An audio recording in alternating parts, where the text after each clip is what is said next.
Friends அனைவருக்கும் வணக்கம். இன்றைய வீடியோவில் அறிவியல் மாதிரி தேர்வு 1 இதை நம்ம பார்க்க போகிறோம். என்ன குமார், அறிவியல் மாதிரி தேர்வுனா என்ன அப்படின்னு கேட்டிங்கன்னா, ஸ்கூல் புக்கில் இருக்கிற முக்கியமான 25 கேள்வியை நான் கொண்டு வந்திருக்கேங்க. இனி வரும் காலங்களில் முக்கியமான வினாவை மட்டும் எடுத்து அதை நான் வீடியோவாக போடலான்ட்டு இருக்கேன். அதில் ஃபஸ்ட்டு வீடியோ தான் இந்த வீடியோ. நீங்கள் டெட்டுக்கு படிக்கிறீங்க இல்லை டிஎன்பிஎஸ்சிக்கு படிக்கிறீங்கன்னா இந்த வீடியோ ரொம்ப ரொம்ப யூஸ்ஃபுல்லாக இருக்கும். வீடியோவை முழுமையாக பார்த்து யூஸ் பண்ணிக்கோங்க. என்ன ஒரு 10 நிமிஷம் வரும், சரிங்களா? நீங்கள் ஸ்கூல் புக்கை படிக்கிறது ரொம்ப ரொம்ப கஷ்டம். சயின்ஸ்க்கு யாரும் படிக்க மாட்டாங்க. பட் இந்த வீடியோலாம் பார்த்தீங்கன்னா மனசில் அப்படியே பதியும். இதை வச்சும் ஆன்சர் போட்டுடலாம். சரி, ஓகே, நம்ம இன்றைய வீடியோக்குள்ளே போகலாமா? ஃபஸ்ட்டு கேள்வியை பாருங்கள். தொல்லுயிரி இயலுடைய தந்தை என அழைக்கப்படுபவர் யார்? தொல்லுயிரி இயல் அப்படின்னு ஒன்று இருக்குதுங்க. இதனுடைய தந்தை என அழைக்கப்படுபவர் யார்? இதுக்கான பதில் லியனார்டோ டாவின்சி. Leonardo da Vinci. அடுத்த வினா பாருங்கள். வயிற்றில் செரிமானத்திற்கு உதவும் அமிலம் என்ன? நம்ம சாப்பிட்றோம், சாப்பாடு செரிமானமாகுது. எப்படி செரிமானமாகுதுங்க? வயிற்றில் HCl அமிலம் இருக்குது, ஹைட்ரோக்ளோரிக் அமிலம் இருக்குது. அதனால தான் உணவு செரிமானம் ஆகுது. அடுத்த வினா பாருங்கள். சார்லஸ் டார்வின் சிற்றினங்களின் தோற்றம் என்ற புத்தகத்தை வெளியிட்ட ஆண்டு என்ன? சார்லஸ் டார்வின் சிற்றினங்களின் தோற்றம் என்ற புத்தகத்தை வெளியிட்ட ஆண்டு 1859. 1859. அடுத்த வினா பாருங்கள். 2000 மில்லியன் ஆண்டுகள் பழமையான கல்மர படிவ பூங்கா தமிழகத்தில் காணப்படும் இடம். ரொம்ப ரொம்ப முக்கியமான கேள்விங்க. தமிழ்நாட்டில் இருக்குது. 2000 ஆண்டு கிடையாது, 2000 மில்லியன் ஆண்டுகள் பழமையானது. எங்கே இருக்குங்க?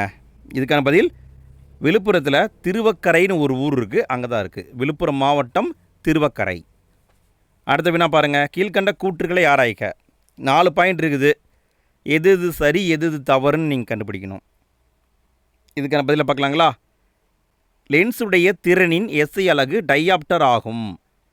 லென்ஸுடைய திறனின் எஸ்ஐ அலகு டையாப்டர் ஆகும். கரெக்டு. ஒரு டையாப்டர் என்பது 1 மீட்டர் குவிய தொலைவு கொண்ட லென்ஸுடைய திறன் ஆகும். இதுவும் கரெக்டு. குறியீட்டு மரபின்படி குவி லென்ஸுடைய திறன் நேர்குறியாக கொள்ளப்படுகிறது. குவி லென்ஸுன்னா ப்ளஸில் நோட் பண்ணுவாங்க, சரிங்களா? கரெக்டு. குறியீட்டு மரபின்படி குழி லென்ஸுடைய திறன் எதிர்குறியாக கொள்ளப்படுகிறது. இதுவும் கரெக்டு. அனைத்தும் சரி என்பது ஆன்சர். அடுத்த வினா பாருங்கள். கீழ்கண்ட கூற்றுகளை ஆராய்க. கூற்று மிகவும் புகழ்பெற்ற மெதுவாக பேசும் கூடம் லண்டனில் உள்ள புனித பால் கேதீட்ரல் ஆலயத்தில் அமைந்துள்ளது. எங்கே இருக்குது? லண்டனில் இருக்குது. லண்டனில் புனித பால் கேதீட்ரல் ஆலயம்னு இருக்குது. அங்கே தான் மெதுவாக பேசும் கூடம் இருக்குது. இது சரிதாங்க. காரணம் என்ன? வளைவான பகுதிகளில் நடைபெறும் பல்முனை எதிரொலிப்பு இதற்கு காரணமாகும். இதுவும் சரி. அங்கே நடக்கிறது பல்முனை எதிரொலிப்பு என்பது சரி. அப்போ இங்கே பார்த்தீங்கன்னா கூற்றும் காரணமும் சரி என்பது தான் ஆன்சர். அடுத்த வினா பாருங்கள். மனிதனால் உணரக்கூடிய செவி உணர் ஒளியின் அதிர்வெண் என்ன?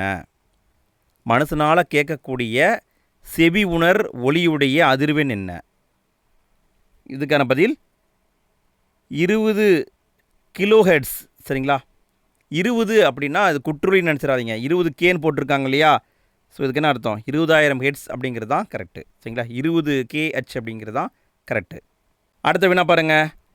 நாம் புவியின் தரைப்பகுதியில் இருந்து உயரே செல்ல செல்ல புவியீர்ப்பு முடுக்கம் படிப்படியாக என்னவாக மாறும்? பூமியுடைய தரைப்பகுதியில் இருக்கும், மேலே போக போக என்ன ஆகுங்க? இதுக்கான பதில் குறையும் என்பதுதான் கரெக்டு. பூமியுடைய தரைப்பகுதியிலிருந்து மேலே போனாலும் குறையும், கீழே போனாலுமே குறையும். அடுத்த வினா பாருங்கள். கிட்டப்பார்வை என்ற பார்வை குறைபாட்டினை சரி செய்ய பயன்படுவது என்ன? கிட்டப்பார்வை குறைபாட்டை சரி செய்ய பயன்படுவது என்ன? இதுக்கான பதில் குழி லென்ஸ் என்பது கரெக்டு. கிட்ட குழி தோண்டி தூரக்குவின்னு சொல்லுவாங்க. கிட்டப்பார்வைனா குழி லென்ஸு, தூரப்பார்வைனா குவி லென்ஸு. அடுத்து என்ன பாருங்கள். வான் பொருட்களான கோள்கள், விண்மீன்கள், விண்மீன் திரள்கள் போன்றவற்றை காண பயன்படுவது எந்த வகையான தொலைநோக்கிகள் ஆகும்? வானத்தில் இருக்கிற பொருட்கள், விண்மீன்களை பார்க்கலாம், கோள்களை பார்க்கலாம், விண்மீன் திரள்களை பார்க்கலாம். இதுக்கு எது பயன்படுதுன்னா வானியல் தொலைநோக்கி தான் பயன்படுது. வானியல் தொலைநோக்கி என்பது சரி. அடுத்த வினா பாருங்கள். சார்லஸ் விதி எவ்வாறு அழைக்கப்படுகிறது? சார்லஸ் விதியை எப்படி அழைப்பாங்க அப்படின்னு கேட்குறாங்க.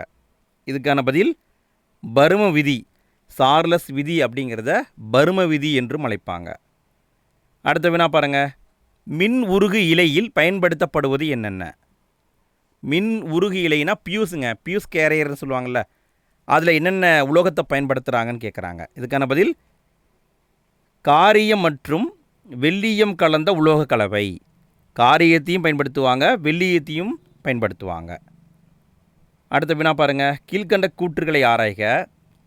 கூற்று கடின நீரில் சோப்பை விட டிடர்ஜென்ட்டுகள் சிறப்பாக செயல்படுகின்றன. காரணம் டிடர்ஜென்ட்டுகள் கால்சியம் மற்றும் மெக்னீசியம் உப்புகளை வீழ்படிய செய்வதில்லை. இதுக்கான பதில் பார்த்தீங்கன்னா கூற்றும் காரணமும் சரிங்க, சரியான விளக்கம்தான். கடின நீரில் நம்ம சோப்பை பயன்படுத்தும் பொழுது கால்சியம் மெக்னீசியம் வீழ்படிவு ஏற்படும். அதனால் சோப்பு அந்தளவுக்கு வேலை செய்யாது. ஸோ டிடர்ஜெண்ட்டை பயன்படுத்தினோம்னா அந்த வீழ்படிவு வராது. அதனால் அது இன்னும் சிறப்பாக வேலை செய்யும். ஸோ இங்கே பார்த்தீங்கன்னா கூற்றும் காரணம் சரி, சரியான விளக்கம் என்பது ஆன்சர். அடுத்த வினா பாருங்கள். எதிரொலிப்பு கேட்பதற்கான குறைந்தபட்ச தொலைவு என்ன? ஒரு இடத்துல ஒருத்தர் நிற்கிறாரு, அவருக்கு எதிரொலி கேட்கணுன்னா ஒளி எவ்வளோ தூரத்தில் போய் பட்டு திரும்ப வரணும்? இதுக்கான பதில் 17.2 மீட்டர். அவர் இருக்கிற இடத்துலேருந்து 17.2 மீட்டர் தொலைவில் ஒரு தடை இருந்து அது மேலே பட்டு திரும்பி வந்தால் தான் எதிரொலி கேட்கும். அடுத்த வினா பாருங்கள். சரியான கூற்றை கண்டறிக. 4 பாயிண்ட் கொடுத்துருக்காங்க. எது சரி அப்படின்னு கண்டுபிடிக்கணும். சரி, விடையை பார்க்கலாங்களா? ஒளி பரவ ஊடகம் தேவையில்லைன்னு கொடுத்துருக்காங்க. தவறு. அதாவது வெளிச்சம் பரவ தான் ஊடகம் தேவையில்லை, சவுண்டு பரவ ஊடகம் கண்டிப்பாக தேவை. ஒளி அலைகள் குறுக்கலைகள் ஆகும்னு சொல்லியிருக்காங்க. தப்பு.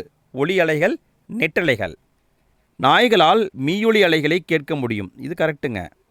ஒளியின் திசைவேகம் திடப்பொருளில் குறைவாக இருக்கும்னு சொல்லியிருக்காங்க. தப்பு. திடப்பொருளில் தான் அதிகமாக இருக்கும். அடுத்த வினா பாருங்கள். காமினி அணுக்கரு உலை அமைந்துள்ள இடம் என்ன? காமினி அப்படிங்கிற பேரில் அணுக்கரு உலை எங்கே அமைஞ்சிருக்கு? இதுக்கான பதில் கல்பாக்கத்தில் அமைஞ்சிருக்கு. காமினி அப்படிங்கிற பேரில் அணுக்கரு உலை கல்பாக்கத்தில் அமைஞ்சிருக்கு. அடுத்த வினா பாருங்கள். புற்றுநோய் சிகிச்சையில் பயன்படுத்தப்படும் ஐசோடோப்பு என்ன? புற்றுநோய் சிகிச்சையில் பயன்படுத்தப்படும் isotope radio cobalt. Radio cobalt. Friends, நான் இங்கே ஒரு கேள்வியை கேட்குறேன், அதுக்கான பதிலை கமெண்ட்டில் பதிவு பண்ணுங்கள். ரேடியோ கோபால்ட்டுன்னு நீங்கள் சொல்லிட்டீங்க. இதை எப்படி அவங்க சுருக்கமாக குறிப்பிடுவாங்க? ஒரு நம்பர் இருக்கும்ல, அதாவது C50 C30 இப்படி குறிப்பிடுவாங்க இல்லையா? கோபால்ட்டுக்கு என்ன வருங்க? அதே மாதிரி தங்கத்தை பயன்படுத்தியும் புற்றுநோய் சிகிச்சை பண்ணலாம். தங்கத்துடைய அந்த நம்பரும் என்ன? இது தெரிஞ்சதுன்னா கமெண்ட்டில் பதிவு பண்ணுங்கள். அடுத்த வினா பாருங்கள். ஒரு AMU என்பது என்ன? ஒரு AMU என்பது என்ன? இதுக்கான பதில் ஒரு கார்பன் 12 அணு நிறையில் 12இல் ஒரு பங்கின் முறை தான் ஒரு AMU.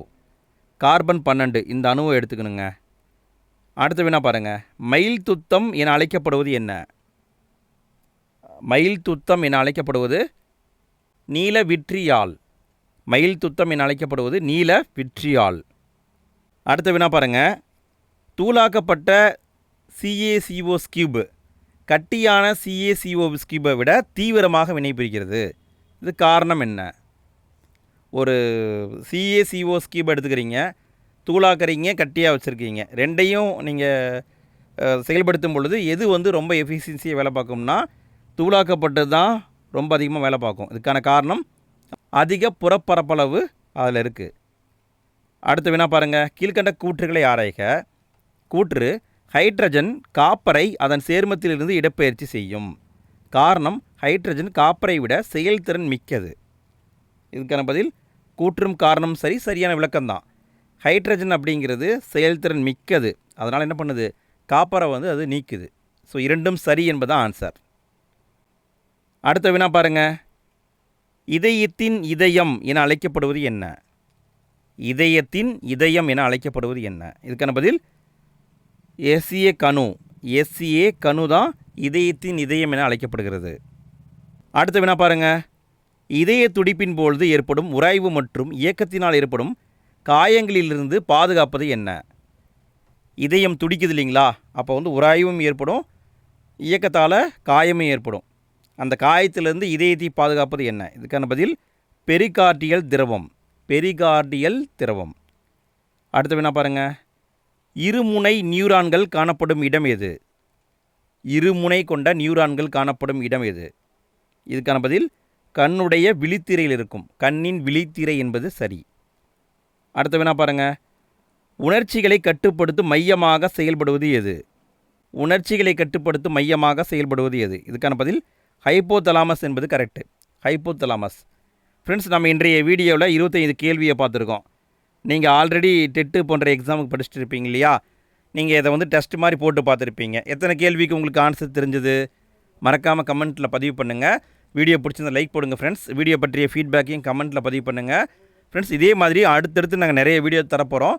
நம்ம வீடியோவை பார்த்து பயன்படுத்திக்கோங்க. ஓகே ஃப்ரெண்ட்ஸ், நம்ம அடுத்த வீடியோவில் மீண்டும் சந்திப்போம். அனைவருக்கும் நன்றி.